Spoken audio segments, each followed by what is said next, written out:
Hello and good afternoon. My name is John. We're here playing. Oh, jeez. What is this called? Rain Marginal? That's not the full name of this. This is Ami no Marginal. Rain Marginal. This is part of my Steam cleaning series where I go through every game in my Steam library. Eventually, then arbitrarily rate and/or review them after its week of playtime. Now, I have no idea what this game is, but I'm guessing it's a visual novel with anime styling. So, cautionary anime tale. I do not know if this game has the nudities, but I'm going to make the guess that it does. So we're going to hit start and see what we get. Everything has an end. Rain Marginal. Alright. No, what? Start. Oh. Prologue. Rain! Falling from the white sky, small drops of water. Raindrops. The sky had, for all this time, never once cleared. The sun during the day, the moon during the night, and neither had shown their faces. Yesterday, a few days before, a few years before, it had always been raining, and surely tomorrow, the day after, a year later, it will also be raining. Something that would never stop. An endless rain. A heavy rain. Stage Nana, 2010-2014. In the midst of that, I put my feet into the river like I always did. It wasn't particularly cold. The water only came up to my ankles or knees. I mean, pick one, but sure. So there was no chance of drowning. Even if you drowned, you wouldn't die from it. What? No, you would die from drowning. And this flow, there wasn't a place where it started, nor was there a shore downriver. In all directions, it was all horizons. It was a river with no end. My aim was far downriver. My destination was there. Before, getting to that place would take many, many years, but now I could reach it in an instant. Soon, I reached my destination. Big train? In the middle of the river, a large pit opened, making roaring sounds. It swallowed the things that had wandered into this world. Most likely, it was there to return things to the real world. I think this place was an exit from this world. I had no proof. Sadly, there was no way to find out, and I had long lost the will to try. However, only this place was. There was one place in this world that connected the outside world. Everything floated down there. That person. He seems to be doing well.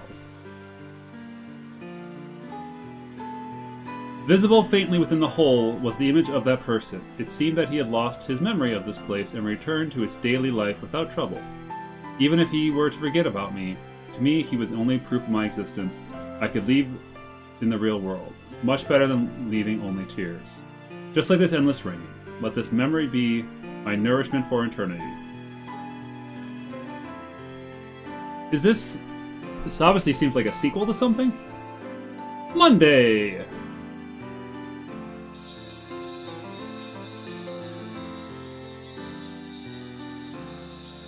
Burning sunlight and voices of cicadas. Even though it was early morning, the sky, after the end of the rainy season, was tragically clear. Today was Monday. The time was 5:47 a.m. and 20 seconds. That seems oddly specific.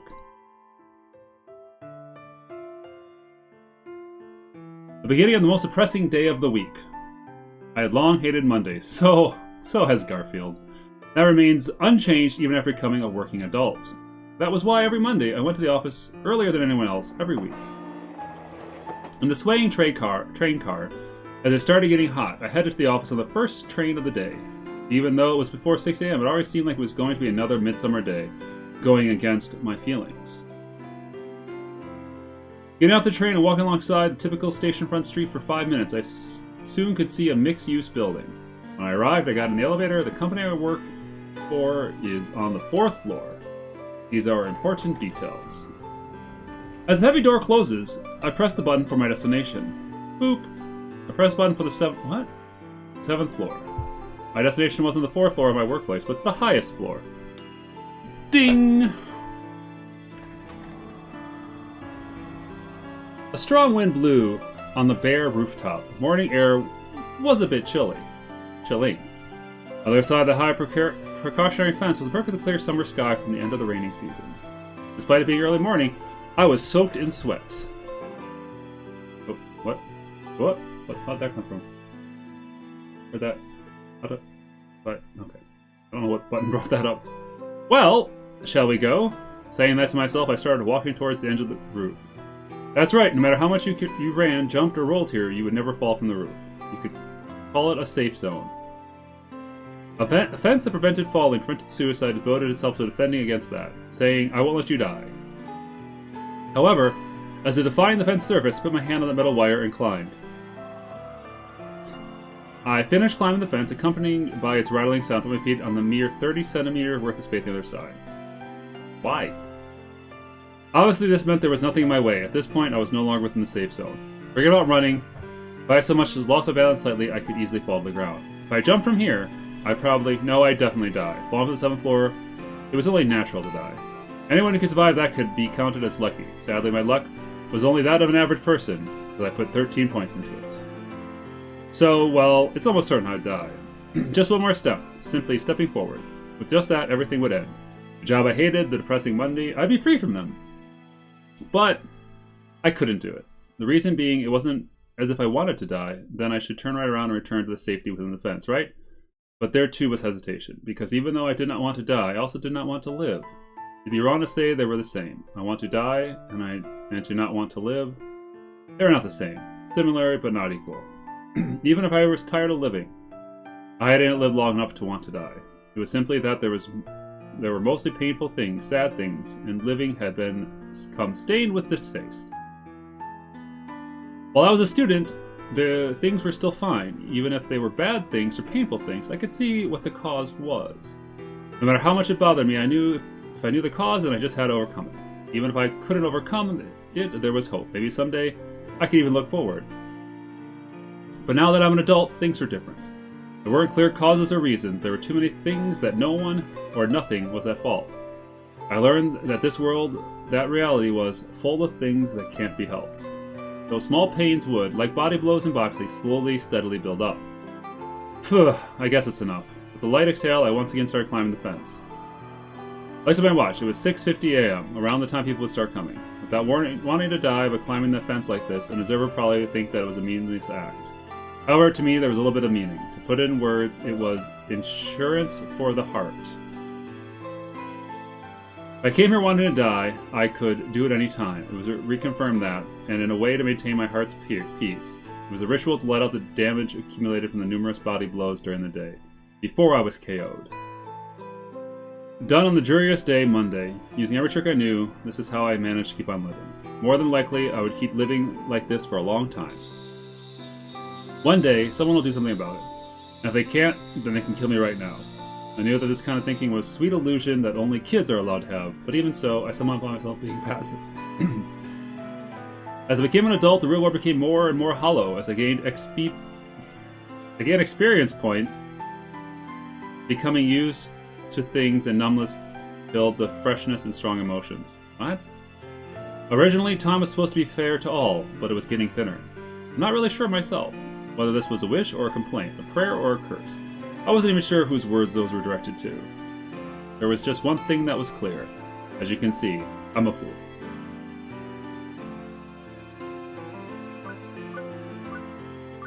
Elevator or Rin?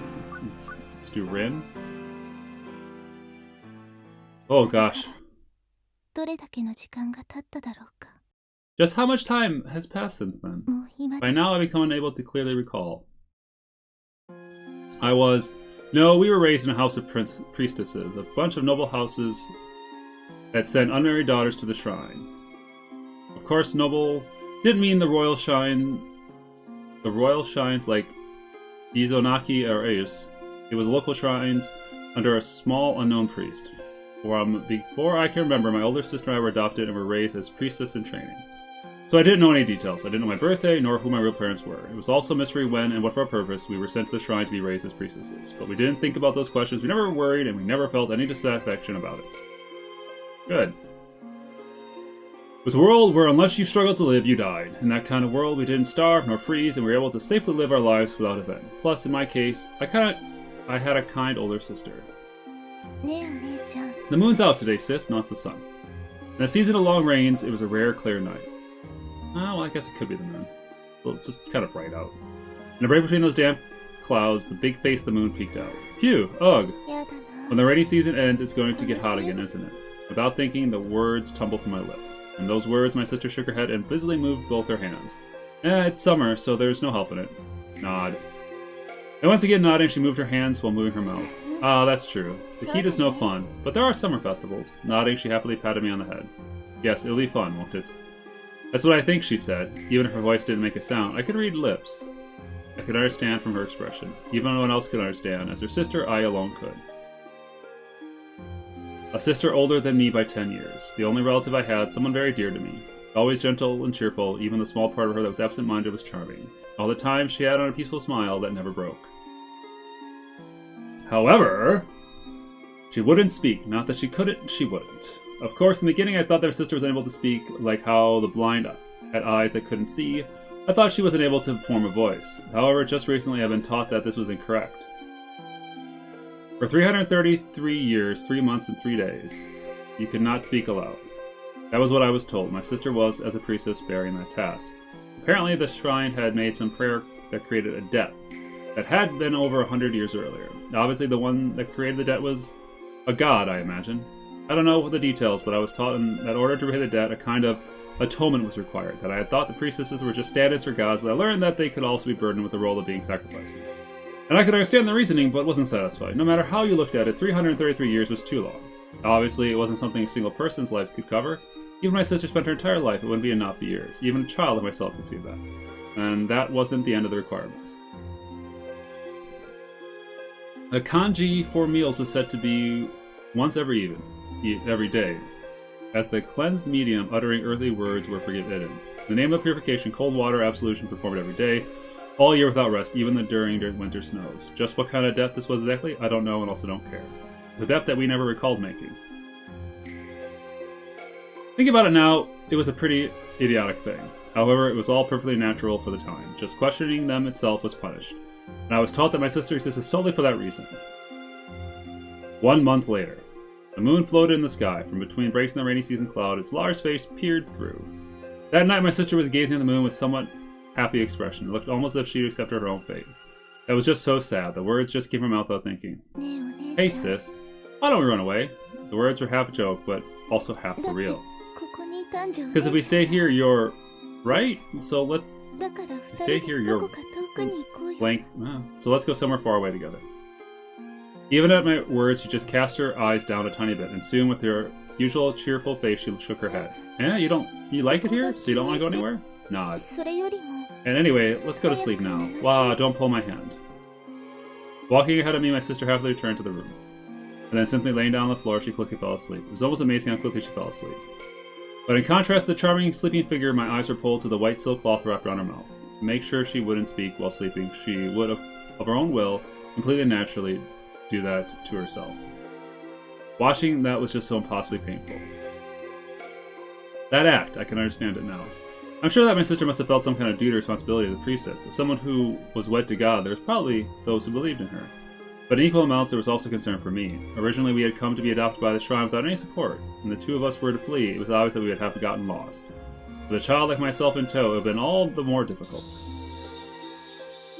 Me. Burning sunlight and the cries of cicadas, a scene you could see anywhere in summer.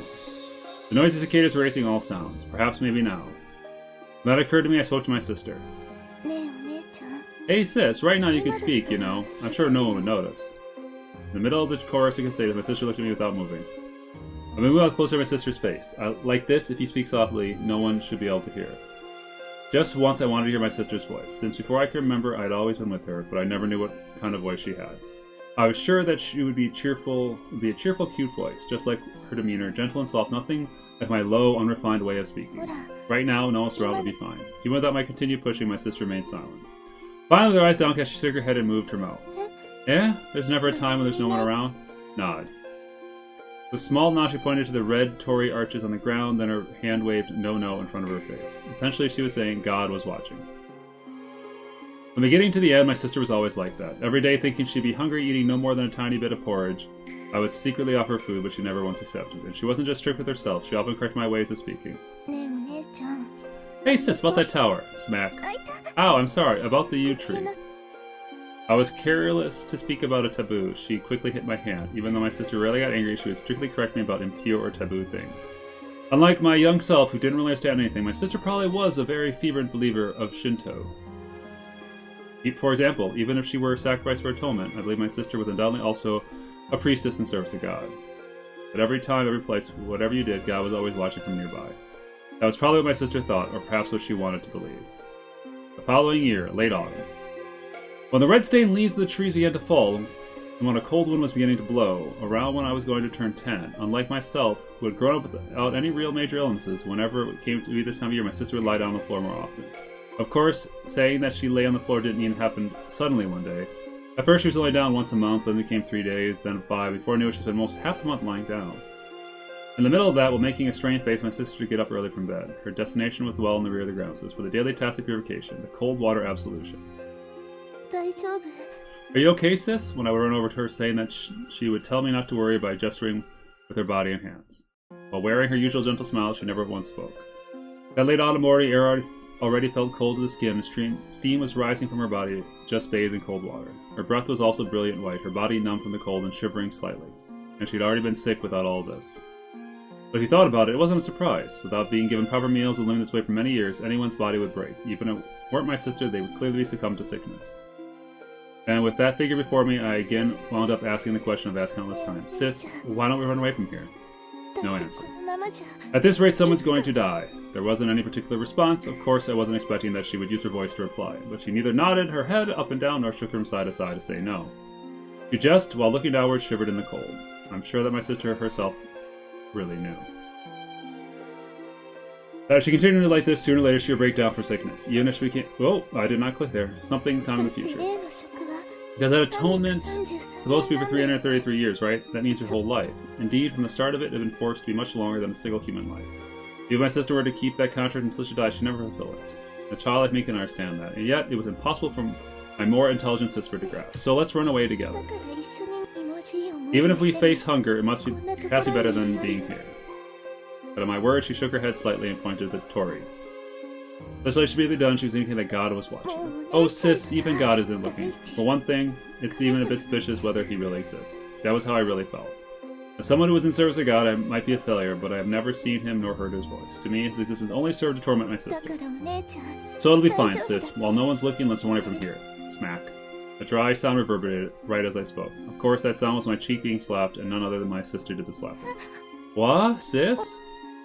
There was no pain, more than anything there was surprise. My usually kind and calm sister first time ever showed me a very strict face. She wasn't angry that I suggested we run away. It was because I had questioned the existence of the gods. I'm sure that my sister believed in them from the bottom of her heart, as a priestess in service to God, as well as one who took on the duties of such. And if one were to deny that, then it would be denying one's own reason for existing. That is why I think my sister believed. No, wanted to believe. Next month. Around when the leaves and the trees fell in exchange, white fell from the sky. Always the days my sister had been lying down continued. Before she'd been lying down for half the month, but in sync with the coming winter, she now was lying down all the time. Immediately after finishing the morning cold water absolution, she would almost collapse to the floor and just sleep. Then one day, a young footman I was friends with secretly told me my sister probably couldn't be saved. He also added that she probably would not even make it to spring. We were 10 years apart, so she would only have just turned 20. But it seemed my sister was going to die. I was very sad when I heard this, but I wasn't very surprised. I'm sure that, somewhere in my heart, I had calmly accepted that the time had come. I knew that if she continued to live like this, sooner or later it would happen. But if sis were to die, then what would happen to me? Even though, since as far as back I remember, I was brought up to be a priestess just like her, for some reason I had never once been taught anything about things like... I never once been taught anything about the things like rituals. Since I was only 10, maybe it's something I would be taught in the future, but right now, other than being my sister's younger sister, I was of no value. Then one day I was called to the main shrine, not with my sister alone. Please excuse me, head priest. Lowering my head, exaggerating deep, I bowed to the person sitting in the center. He was the head priest, the highest ranking person at the shrine, and someone I almost never met. Up until now, I've only met him while hiding behind my sister's back, so I was extremely nervous. By the way, how is it doing? What? How's what doing? Doesn't seem to be faring well. Ah, yes. I had raised my head but kept my eyes lowered while answering. The it that the head priestess spoke was my sister, and by the way, he would refer to me as girl. In terms of standing, we were considered priestesses, so we never been treated rudely. But even so, we weren't treated properly as humans. You know of this girl? It seems it can't be saved. Yes, I have heard of such things from the priests. As expected, it didn't last long either. Either? I remember that word catching me. The words included more than one. Not your sister, but your sister also. Before I think of what it meant, the head priest continued to speak. That is why, while there is time, I order you to take over. Take over? Yes. When it dies, you as the sister will take over the duty. At first I couldn't understand what the head priest was saying. Take over the duty, me. But then I soon realized. He was saying that I too have my words sealed away, live on one bowl of porridge a day, chill my body, as the 333-year sacrifice for atonement. Hey, what is that, a surprise face? Eh? With just one human, there's no way to atone for 300 years. You mean for this purpose I was, of course, using many people like this is the only way to deal with it. He answered without hesitation. There wasn't one hint of change in his voice or expression. It was as if he were blandly explaining something extremely obvious. And indirectly he told me that I was a spare replacement for my sister. And by the way, your sister was the third. You'll be the fourth. With you we can get the remaining number of years down quite a bit. The remaining number of years is, your sister only lasts about 15 years, but there are about 200 years left. With that, the head priest's expression softened just a tiny bit. It was the first time I've seen a sort of expression on his face since I've come here. To be honest, there's not much change to being told that 200 years remain. At the least, it was impossible to even use my entire life, then it was all the same to me. In any case, once it dies, you girl will take over, understood? Hey, where's your answer? But head priest, I don't want to hear you whining. I asked you if you understood. Oh, run away. I gave a small nod. Honestly, I don't know what to say. Even if I said what I didn't want to, I understood enough of what I wasn't going to be allowed. And yet looking at me, silently nodding. Good. Like just now, you should be practicing not making a sound. Understood? When I once again silently nodded at the words, the head priest wore a satisfied smile. When I left the main shrine, I was thinking many things. I just couldn't bring all my thoughts together, and the head priest's words were probably correct. Even I didn't think 333 years could be covered by a single person. They weren't a supernatural being or holy man. It was natural that person could only live about 100 years. And I thought wearing it down with a number of priestesses like this. Go that far, just what could have been the debt to gods. To be honest, I couldn't imagine, nor was I interested. All I understood was, if my sister dies, then I'd be the one who would take up being the sacrifice of atonement for the remaining 200 years. Obviously, even if I spent my entire life, it wouldn't be enough. I get it. I get it. By chance, I look up, the sky was gray as lead. It was such a striking sight. That winter's icy sky seemed to be filled with gray as far as you could see. That night, my sister was lying down with silk cloths wrapped around her mouth. As always, she continued with this, her way to keep from actually making a sound while coughing. Facing her like that, I told her of today's events, that her sickness probably couldn't be cured, that I was her spare, and how I'd be taken up after her. Sis looks like I'm also going to be unable to speak. And they said that there are still 200 years left. She mostly listened to my words without any particular reply. She especially didn't show any surprise or dismay. Oh, these were all things my much smarter sister had probably guessed. My sister probably couldn't be saved, and it had been decided I would follow after her. The exhausted figure of my sister would be mine a few years later. Sis, I'll ask just one more time, can I? Nod. And with a nodding, sister, I continue to speak. Let's run from here. I didn't say in a lighthearted, partly dark way that I used to up to now. I said it because I really wanted to flee from here. Even if God watches, I don't care. To die in a place like this for such a reason, it's stupid. Even my sister couldn't be saved. Even if there had been all had been done out of consideration for me, the life that I obtained from all that, at this point, is the future had become worthless. At this point, I don't even know what you spent your life on, sis, so let's run away, okay? Even at these words, my sister remained silently looking down. Eventually, she shook her head and closed her eyes. No matter what I said to her after, she didn't face me. Sis, does this mean you accepted your fate? The silk cloth wrapped around her mouth, even on her deathbed, duty, the sacrifice atonement, was what she continued to fulfill. For a debt or loan we don't recall making, to some god or whatever, she never opened her mouth, never used her voice for me. Even now, I've never heard my sister's voice. And just maybe, it might all end before I even hear it. Premonition that I don't want to come to pass, for some reason, felt like it wouldn't miss. Next month. Okay. I do not understand the cultures of this game. It is hard for me to review it from that standpoint. It's a visual novel. I think the writing's a little weak. They seem to be really hammering on certain points. Like they mentioned a soft dozen number of times that a single person can't pay 300 years of debt. And I'm like, yeah, I get it. So I think the writing is a little weak, but again, I don't understand the culture. Maybe that repetition. Maybe there's like say it 7 times, or they're expressing the fact that it's a child, so the child thinking they're smart is part of it. There could be a lot of things for it. But as far as do I recommend or not this game or not, well, as far as visual novel goes, like there's not a lot of grammatical errors so far, so that's a plus. But I haven't found any of the characters to be all that interesting. Maybe they tie together in some way because they went from someone in a rainy vortex world to a guy who wants to jump off the top of his building to priestesses who can't talk. So there's probably a lot of things that are waiting to be linked together, but I didn't play enough to catch them. I'm going to say no to recommendation, just out of the fact that it doesn't have a hook for a story, and generally I don't feel like I want to continue on with this. So there you go. Rain Marginal. Cheers.